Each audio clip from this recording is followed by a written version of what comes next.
I don't know. Hi.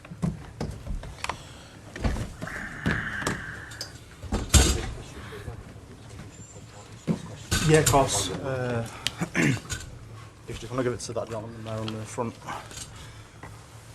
We'll go around in our normal order with locals and take any questions after. Graham, if you want to start us off, up to 2 questions each. Hi Daniel, I think we saw 2 different Leeds teams in that game. Can you explain why things changed so drastically? Yeah, first of all, congratulations to Pep and Man City. We played here today one of the best sides, not just in the UK, the most successful side in the last decade here in the UK, one of the best sides in the world, and definitely the best manager in the world. If you have such a start and concede already after 40 seconds to 1-0 after unlucky results we had in the last weeks, of course it does something also with the lads. And we also spoke about how important set pieces are. If you want to travel away here out of the Etihad with points, normally you have to win the set piece scoreline, at least to draw it. And if you then concede out of a corner, it's so difficult. So many setbacks also in the first half. We changed then at halftime a little bit.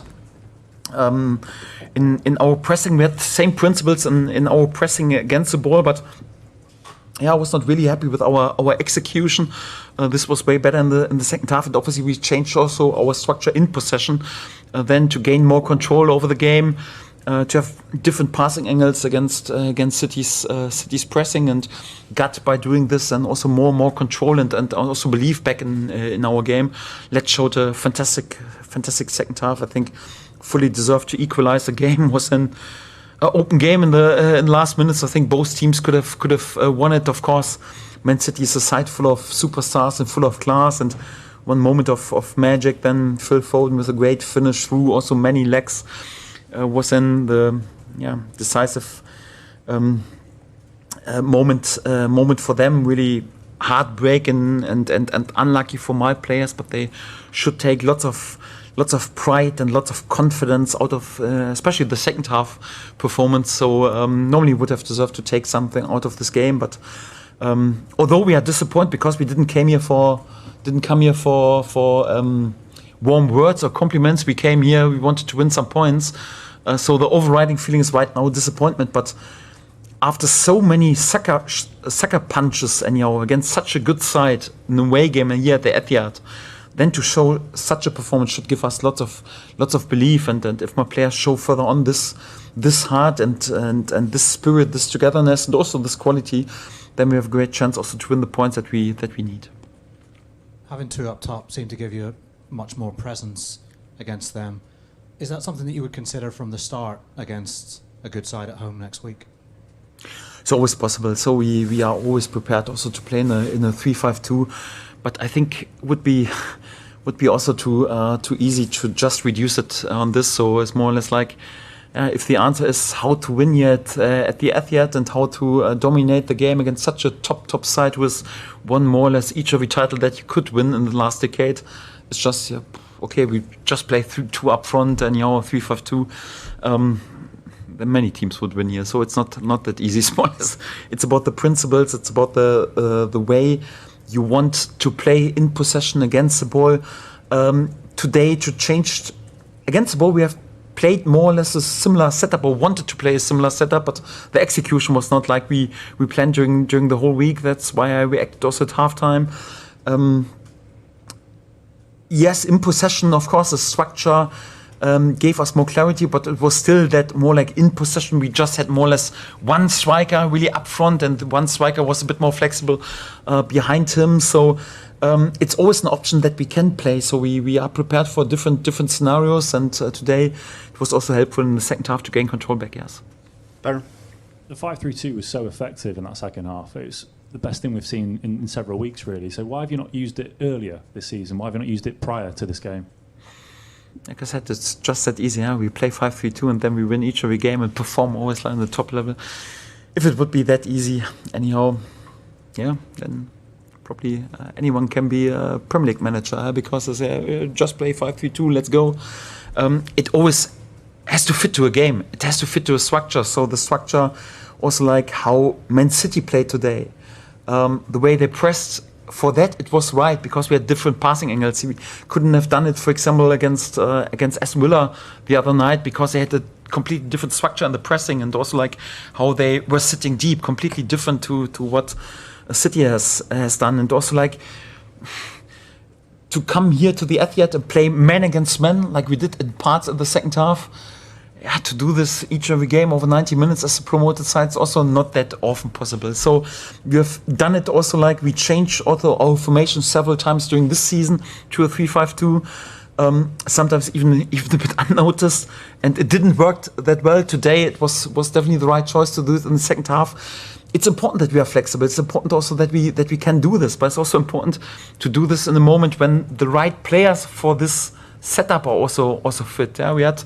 Of course, Lucas Mecha and also Dominic Calvert-Lewin, so and not both on full fitness, for example. Also, Dominic came back right now, thank God, back after this adductor injury. Before, Lucas was sometimes struggling with injuries. Sometimes it's also important to have one more striker on the bench, but it depends. So when you don't need wingers to create over the wings, that you can create even more through the center, then you can do this, and this is what we've done today. It's always a solution, an option for us, but not in each and every moment the right solution. Otherwise, any other team would play here 3-5-2. How is James Justin? Is he okay? Okay, obviously it was the first time in the starting lineup for him since a while. It was always a plan after 60 minutes to get him off. Yes, I think he was then just struggling with a little hit anyhow, so no injury concerns about him. Was pleased with that he was capable to go for 60 or 65 minutes, but in my head it was always a plan that he wouldn't play 90 minutes, so for that, all okay with him. Is it? Excuse me. Hi, Daniel. You made 5 changes in your lineup. Gabby and Noah were dropped out. Why was that? And also, how do you think Justin and Nonto did today? Anton Stach not available. Longstaff not available, so for that we had to do 2 changes. Was even before the game even thinking about a back 3, but the injury of Sebastian Bonneau left us a bit short in centre backs. Didn't want to start the game with all my centre backs or no centre back option on the bench. This was then the reason that we changed more or less on these positions. Many other sorts. Today we expected not a game like the last games where we were a bit more dominant in possession, wanted to go, of course, against such a good side, a bit more on the counter-attack, wanted to use then, for example, the pace of Daniel James a bit more and want to go a bit more direct. Had also to do with different type of central midfield players, so we need then in the offense also different type of players. Had also a bit to do with the performances because we have conceded over left side too many goals in the last games, and also to do with the setup right now. We have 3 games against top sides within 7 days. We will rotate there a bit naturally, a bit more often than we would do in a normal week with just 1 game. So many thoughts behind it, and this led then to the starting lineup.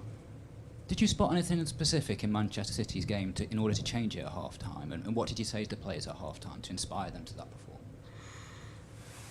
Yes, hopefully I spot something in Man City's game. Otherwise, would be the wrong guy here in this chair. So the feeling was that we didn't have the right passing angles to bypass their pressing, to hold the ball better in the central positions. Not something specific, but it was like the whole preparation was more or less like to how to defend the channel ones of City, because this is what they always do, and for that we defended even in the first half with the back 5, but the execution was not perfect. It was a switching back 5, and yeah, the big chances that they had were always with channel one. So even the first goal and the chances and how they were able to create some corner kicks. So I want to defend this better than also with different players in the second half on this positions, and yeah, there were several reasons why we changed it. Stuart? Daniel, Dominic Calvert-Lewin's been such an important part of the way you've played since he's come into the team, but did you sense that the longer he went without a goal after Wolves, it was preying on him in any way? Yes, of course, because for offensive players it's always important. Everyone counts in the minutes and is asking, yeah, good performance, but you need a goal. And it's also like, for him, he's always happy because we have a great relationship. Also, he's happy when Lucas, for example, scores game after game. But also, perhaps sometimes he's thinking, "Oh, would we also like to be in this position?" Of course, it puts a bit pressure on him. But I mentioned several times, it's not like about I want to win the gold boot with one of my strikers. I just want to win survival in this league. And this is the only thing that matters. And thank God after his injury right now, he's also back to play 45 minutes or even longer. That's good. And his quality is never in doubt. And he's so important for us. And it's good to have him back fully fit. And also good for his confidence that he's also scored another goal. And when you've changed the left-hand side of your team to address a problem in terms of conceding goals from that side, and you concede inside a minute, what's going through your head at that time? Can't speak public about it because would be banned anyhow from football because it's not allowed to swear anyhow. So of course it's more like if you have such a start that you concede exactly about what you have prepared the whole week, then after 40 seconds you're asking yourself what are we doing anyhow. So there is sometimes in football like this. There's a football like in life when you think, okay, right now you have the solution, you do it in the proper way, there's another sucker punch. And if you then dwell under it, you have no chance. It's more like, come on, keep going, show resilience, show reaction, show great heart, show passion and confidence is also what we did then more or less in this moment. And sadly it didn't pay off with points, but definitely also with a performance where the lads should be proud of. Anybody else?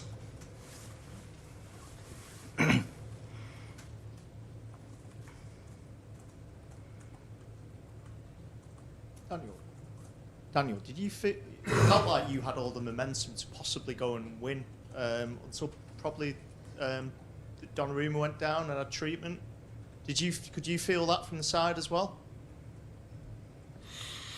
Yes. Yeah. He seems to be down quite a while for not a lot. What did you make of it all? Everyone knows why he went down, right? So it's not like the elephant in the room. It's more like you can speak about it anyhow. So you can ask me what I think about it or whatever. But why he went down, I think it was obvious. Or? Yeah. Anybody else? Yep. So England did the same, and Spurs have done the same recently. Is it a common tactic for a goalkeeper to go down and then you have a team talk?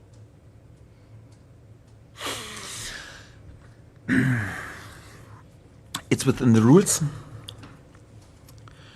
It's smart. If I like it, if it's in the sense of fair play, if it should be like this, I keep it to myself. I leave it with the authorities to find solutions for it. It's within the rules.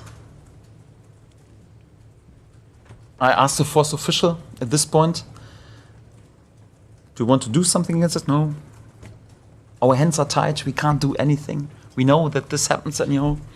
But if we don't educate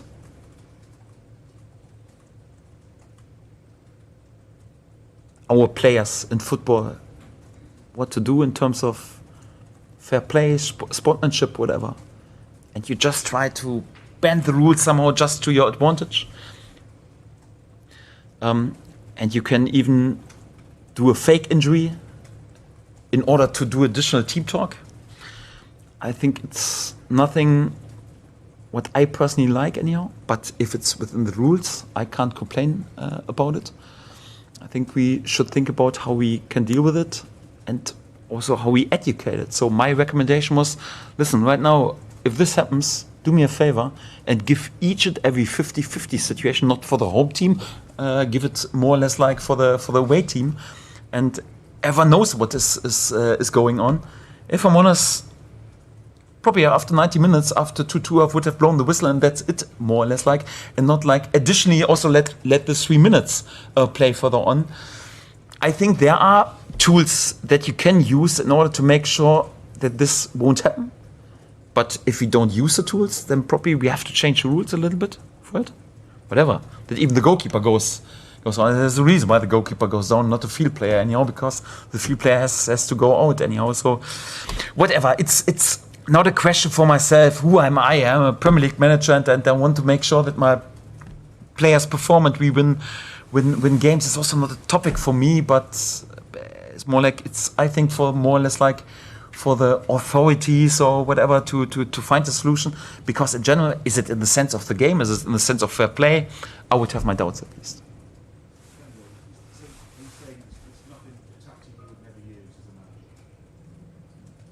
No, I don't. Sorry. I don't criticize my colleague. I don't criticize Pep. It's also not that he went down anyhow. So it's more like if he has time to do this and there is an injury, I would also do a team talk anyhow. So, but it's not like he has done anything wrong. I have such a great relationship anyhow. So for me, Pep is by far the best manager in the world, and also like to tweaks and changes during the game. There's no one better in this business, and he does it not just in this situation. He does it in each and every moment. So there is not 1% criticism on my colleague on Pep. Just like the fact that it happens, everyone knows it, and we have no tools, so we have to deal with it. I think there are tools to deal with it, or we need to find other solutions. Because, at least for my feeling, it's not in the sense of the game. I'm a football manager. I concentrate on my job. I'm not the Premier League chef anyhow. I'm not the chef of the referees. I'm not the chef of the board. We have more or less like our boards who do the rules anyhow. Perhaps when I'm 85 anyhow, I will also be in such a board, and then I can speak about it. Right now, I'm just concentrating on keeping Leeds up in this league. So I have enough to do with it. So it's within the rules anyhow. It's smart. Everything's okay. I think we should change something. Okay, thanks everyone. Thank you. Thank you. Thanks.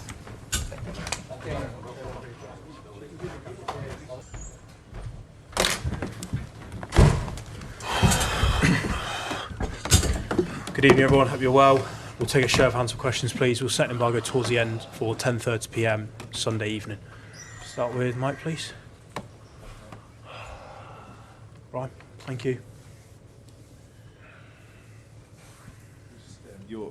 Your emotions when that goal goes in, there must have been relief. I mean, Phil looked almost angry when he scored. What was your emotion? No, I would see it as relief when scoring the last minutes, and the other one is a big character, right? It was a relief, yeah. It was a relief. The game was not a perfect place in the first half, but was comfortable. Should be over for the chances that we had. We didn't concede, and after that, brilliantly, Daniel changed the system like Leverkusen has done, the 5-3-2. And after that, we concede the goal we give away in the first minute, and after, for the way we have to move and the build-up is completely different, but the shape take influence in the way you played. And football is emotions, in that moment is emotions, concede the second, but after we make a step up, and we react really, really well. And after when Omar came in and Cherky came in and put more players in the box that have to be in the last minute, had to play in here, put the ball quick to the box and more players in the box. Because in that position, the process doesn't exist. Being with fullbacks or wingers, it doesn't matter. And at the end, the quality of feel again, but there's a player and a special, is a player like out of the 80-yard box, pass the ball outside, make a runners to arrive to the penalty spot, and when they arrive in his position, sometimes shoot strong, sometimes just pass to the net, and he helped us to win the game. Thank you. Ty. Hi, Pep. You mentioned some of the changes you made there, and you did a team talk with the players when Gianluigi Donnarumma went down. Daniel Farke's just been in and kind of said that Gianluigi obviously wasn't injured, and he only went down for you to do. To be honest, I didn't speak with Gigi. I know what happened, and when it's happened, I look back to the dugout. I said, James, warm up, James Trafford when to move. So honestly, I don't know. Next press conference, you can ask me. I will ask to Gigi. Is it beneficial for you to kind of have a team talk at that? Because you obviously needed to bring the players in, and it's handy to get a message across at that moment. I think that's what. Well, of course, every time I would love to have a timeout, but yeah, I'm pretty sure if we do it again, the Premier League will be fine us again. So. Better that we not do it. Richard? You like James, huh? Yeah, because we've been when we are 5 seconds late in the half time, always had to pay a lot of money. But now we have to wait 30 minutes to come here because Daniel, of course, had to speak.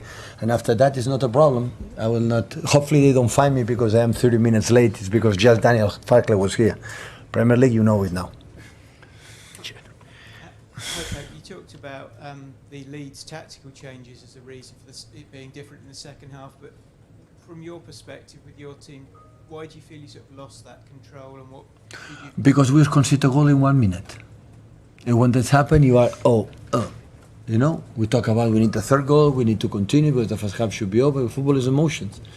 And when you play with one striker, you have Ruben and Josko against Nemecha, but when Calvert-Lewin go with Nemecha, in that moment we have 2 and 2. So the space to make a build-up is completely different. And they push and they concede a goal, and you have, what do you have to do? And it happened. We don't have basketball timeout, and you can adjust a little bit and phone. And it happened. Hi, Pep. After a game like this in which you control first half, you were up 2-0, then you conceded 2 goals, and then you won the game at the last minute. Are you more happy for the win? Yeah. Or more? We have to learn in different ways the football games in the Premier Leagues, even in modern football. Always the game plan for Daniel, the game plan for me are exceptional. So game plan always is 10 to 10, Daniel as well. But after that, many things that you cannot control. And we are not, I would say, a team to win this type of games a lot. But you need it. When you have an 89 minutes and we knew it's 10 minutes extra time, and at that moment I said, okay, let's go. Still have time. But before of the goal, we have a chance, 2 or 3 chances, to score. That was a good savers for the keeper. And at the end, we were able to close and bring points after 2 defeats was massively important for our mood. And now look what happened. One of the toughest away games is Fulham for our experiences. So Tuesday, but it's important today. As Leeds second, we see tomorrow Arsenal and Chelsea what's going on, what's happened. But it's important to be as close as possible for top of the league. It is possible, to try it until the end. Last one for the embargo, Jamie. Thank you. Pep, you said that a team grows through the season, yes? And so the way in which you've won today, is that another sort of part of the team's growth, evolution, sort of showing to themselves that they can win it, maybe? No, we're better in the past. Liverpool game, Newcastle game, we're better than today, I think. Our game was not... We didn't find Jeremy and the position, the defense 6 in the back, it was not easy. But we didn't suffer, it was controlled. To be honest, if you see a review, I didn't review, but mentally the chances we had, apart of the 2 goals in the first half, was a lot. And you can see the 3rd and the 4th, the game is completely different, It's like to try to the second half, past the 10, 15 minutes. At the end, you make a 2 substitution quick, long balls Calvert-Lewin is unstoppable. And they scored immediately, and after that, it's not tactics, it's emotions, how you control it. We try to adjust something, and the game at the end we found it, because there are a lot of teams that win in the last minutes. A lot of teams. I've been in Champions League many years, for in the last minutes we concede goals, and I'm happy that maybe we can learn as well to win this type of games, to bring the ball quicker to the box, put more players, Omar close to the. I'm so happy for Omar because after 1 minute had the chance to score, and Phil and Cherky and the other ones, and we need this type of games. And there in that moment, there are no tactics, there are moments, there are strategies, there are moments, in that moment, there are not, you have to do this or that, move in that way. You just put the ball there, avoid the transitions and bring the ball in the box, in the chaos, and you will score.